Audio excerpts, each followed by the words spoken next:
Hello everyone, আগের ভিডিওতে আমরা ডিজিটাল ইনপুট নিয়ে কাজ করেছি। ডিজিটাল ইনপুট মানে কি? হাই অথবা লো। এই ভিডিওতে আমরা অ্যানালগ ইনপুট নিয়ে কাজ করব, ঠিক আছে? এবং আরেকটা ইম্পর্টেন্ট জিনিস জানবো, সেটা হচ্ছে সিরিয়াল মনিটর। সিরিয়াল মনিটর হচ্ছে আরডিনোরই একটা অংশ, যেখানে আরডিনো না, আরডিনো সফটওয়্যার বা আমরা যে ওয়েবসাইটে কাজ করবো সেখানে সিরিয়াল মনিটর আছে। এখানে হচ্ছে যে আমরা অ্যানালগ ভ্যালুগুলো দেখতে পাই, যে অ্যানালগ ভ্যালু আসলে কত। তো এটার জন্য আমরা প্রথম tinkercad.com এ চলে যাচ্ছি। লিখতে হবে tinkercad। এখান থেকে সার্কিটসে গিয়ে ক্রিয়েট এ নিউ সার্কিট থেকে এখন আমরা এখানে একটা আরডিনো নিয়ে নিচ্ছি। তারপর আমাদেরকে অ্যানালগ ভ্যালু নেব। তো অ্যানালগ ভ্যালু নেওয়ার জন্য আমরা একটা পটেনশিওমিটার নিয়ে নিব, ঠিক আছে? পটেনশিওমিটার কি? পটেনশিওমিটার হচ্ছে একটা ভেরিয়েবল রেজিস্টার, ঠিক আছে? ভেরিয়েবল রেজিস্টার মানে এটা হচ্ছে ভ্যালুটা চেঞ্জ হয় এটাতে, ঠিক আছে? রেজিস্টারের মানটা বা ভ্যালুটা বা ভোল্টেজ যে আউটপুটটা আছে সেই আউটপুটটা কি চেঞ্জ হয়। সেই আউটপুটের চেঞ্জটা হবে 0 থেকে 1023 পর্যন্ত, 1023। এর মানে আমরা সিরিয়াল মনিটরে যে চেঞ্জগুলো দেখব, ঠিক আছে, এই চেঞ্জটা হবে 0 থেকে 1023 এর মধ্যে। তো আমরা প্রথম কি করি, যে পটেনশিওমিটারের তিনটা প্রান্ত আছে, ঠিক আছে? এখানে টার্মিনাল 1 আর টার্মিনাল 2 তে, এই দুইটাতে একটাতে 5 ভোল্ট অথবা আর একটাতে গ্রাউন্ড দিতে হয়, ঠিক আছে? আর মাঝখান থেকে আমরা অ্যানালগ যে আউটপুটটা আছে সেই আউটপুটটা পাবো, ঠিক আছে?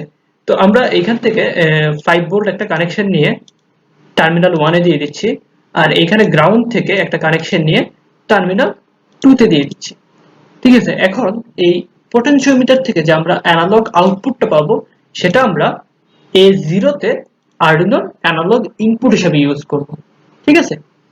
এখন আমরা কোডে চলে যাচ্ছি। যাওয়ার পর ব্লকস থেকে টেক্সটে যাব, টেক্সট থেকে কন্টিনিউ থেকে এটা চলে যাব। এটা আমরা আগে থেকে ডিলিট করে দিচ্ছি। আচ্ছা, প্রথম আমরা একটা ইন্টিজার নিয়ে নিয়েছি, যেটার নাম দিলাম ভ্যালু। আর কোনো ইন্টিজার আমরা দিব না। তারপর হচ্ছে ভয়েড সেটআপ, ঠিক আছে, ফার্স্ট ব্র্যাকেট করে দিলাম, সেকেন্ড ব্র্যাকেট। এখানে আমাদের ইনপুট হিসেবে নিব আসলে A0 পিনটা। তো আমরা ইনপুট হিসেবে নিয়ে নিচ্ছি। ইনপুট নেওয়ার জন্য আমাদের লিখতে হবে পিন মোড A0 পিন। তো আমরা A0 লিখে দিলাম। এটাকে আমরা কি হিসেবে নিব? ইনপুট হিসেবে। তো এই জন্য আমরা লিখব কি ইনপুট। ইনপুটের সবগুলো ওয়ার্ড হচ্ছে বড় হাতের হবে। ইনপুট লিখে ক্লোজ করে দিই। এখন আমরা যদি সিরিয়াল মনিটরে ভ্যালুটা দেখব, এই জন্য একটা বিশেষ কমান্ড লিখতে হয়, যেটাকে বলে serial begin, S serial dot begin, ঠিক আছে? লিখে ব্র্যাকেটে লিখতে হয় 9600। এটা হচ্ছে যখন আমরা সিরিয়াল মনিটরে কোনো ভ্যালু দেখতে চাইবো, তখন আসলে এই কমান্ডটা ভয়েড সেটআপের ভিতর লিখে দিতে হয়। এখন আমরা যাব ভয়েড লুপে। তো আমরা লিখে নিচ্ছি void ভয়েড লুপ, লিখে ফার্স্ট ব্র্যাকেট তারপর সেকেন্ড ব্র্যাকেট শুরু করে দিলাম। এখন আমাদেরকে কি অ্যানালগ ইনপুটটা নিতে হবে। তো আমরা ভ্যালু নামে যে ইন্টিজারটা ডিক্লেয়ার করে রেখেছিলাম, সেটাতে আমরা কি নিব? ইনপুটটা নিব। তো লিখে দিলাম value equals to analogue read, ঠিক আছে? অ্যানালগ আরটা কি বড় হাতের এটি লিখে আমরা কোন নম্বর পিন থেকে অ্যানালগ পিনটা নিব? A0 থেকে। তো আমরা লিখে দিলাম A0। তারপর আমাদের লিখতে হবে সিরিয়াল ডট প্রিন্ট ln, ঠিক আছে? এটা লিখে আমাদের লিখতে হবে VALUE। এই যে আমরা যে লিখলাম সিরিয়াল ডট প্রিন্ট ln, ঠিক আছে? এই কমান্ডটা হচ্ছে যে সিরিয়াল মনিটরে কোনো কিছু প্রিন্ট করার জন্য বা কোনো কিছু দেখানোর জন্য। তো এখানে কাজটা কি হবে? প্রথম আমরা ইন্টিজার একটা ভ্যালু হিসেবে ডিক্লেয়ার করলাম। তারপর হচ্ছে A0 কে আমরা ইনপুট হিসেবে ডিক্লেয়ার করলাম। তারপর সিরিয়াল মনিটরে দেখানোর জন্য আমরা লিখলাম সিরিয়াল ডট বিগিন 9600, ঠিক আছে? এখানে যে এসটা কি বড় হাতের লিখতে হবে বা আপার কেস যেটাকে বলে। তারপর ভয়েড লুপে চলে গেলাম। এখানে আমরা অ্যানালগ রিড A0 নিলাম, ঠিক আছে? অ্যানালগ রিড A0 বলতে বোঝাই হচ্ছে যে আমাদের A0 এর মধ্যে, এই যে আমরা A0 এর মধ্যে যে ইনপুটটা দিয়েছি সেটা সে রিড করবে, রিড করে সেটা ভ্যালুতে রেখে দিবে। তারপর আমাদের সিরিয়াল মনিটরে সেটা প্রিন্ট হবে, ঠিক আছে, ভ্যালুর মানটা। তো আমরা এখন যদি সিমুলেশনটা অন করি, এখানে আমাদের একটা ভুল দেখাচ্ছে। আচ্ছা, এইখানে ইনপুটের আইটা আমরা আগে বসিয়ে দিয়েছিলাম। আচ্ছা, এটা হচ্ছে ইনপুটের আই। এখন দেখি আর কোথাও ভুল আছে কিনা। না, আর কোথাও ভুল নাই। তাহলে এখন যদি আমরা সিরিয়াল মনিটরে একটু নিচের দিকে গেলে দেখবো সিরিয়াল মনিটর লেখা আছে। এখানে যদি আমরা সিরিয়াল মনিটর অন করি, দেখো এখানে দেখাচ্ছে 1023 1023।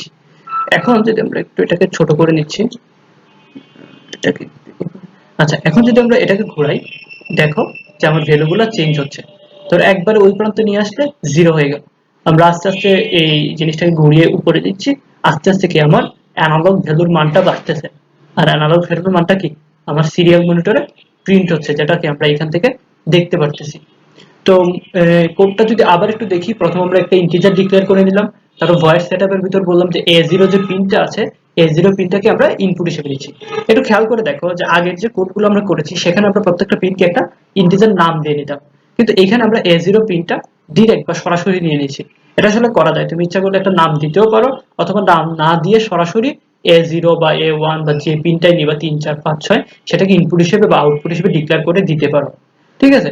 কিন্তু অ্যানালগ ইনপুট নেওয়ার সময় অবশ্যই খেয়াল রাখতে হবে, সেটার জন্য এই যে এখানে যে 6টা পিন আছে, A0 A1 A2 A3 A4 A5, এই 6টা পিনের মধ্যেই তোমার কি অ্যানালগ ভ্যালুটা নিতে হবে। তুমি যদি অন্য কোনো পিনের মধ্যে অ্যানালগ ভ্যালুটা নাও তখন কিন্তু কি কাজ করবে না, কারণ কি এই 6টা পিনেই কি অ্যানালগ ভ্যালুটা নিতে পারে। তারপর ভয়েড লুপের ভিতর আসে, নেওয়ার পর সে ভ্যালু একটা ইন্টিজারের মধ্যে কি করে A0 এর যে মানটা সেটা কি করে সেট করে দেয়। তারপর আমরা সিরিয়াল ডট প্রিন্ট এই কমান্ডটার মাধ্যমে আমরা সিরিয়াল মনিটরে কি সেটা প্রিন্ট করে নিচ্ছি। তো এটাই মোটামুটি যে অ্যানালগ রিডের মাধ্যমে কিভাবে একটা সেন্সরের অ্যানালগ ভ্যালু নিতে হয়। তো এই ভিডিওটা এতটুকু পর্যন্তই। আশা করি মোটামুটি বুঝতে পারছো যে অ্যানালগ রিড জিনিসটা কি, বা অ্যানালগ রিডের মাধ্যমে কিভাবে অ্যানালগ ভ্যালুটা আমরা আরডিনোর সাহায্যে নিতে পারি এবং সেটা সিরিয়াল মনিটরে প্রিন্ট করতে পারি। তো এই ভিডিওটা এতটুকু পর্যন্তই, দেখা হচ্ছে পরের ভিডিওতে। ধন্যবাদ সবাইকে।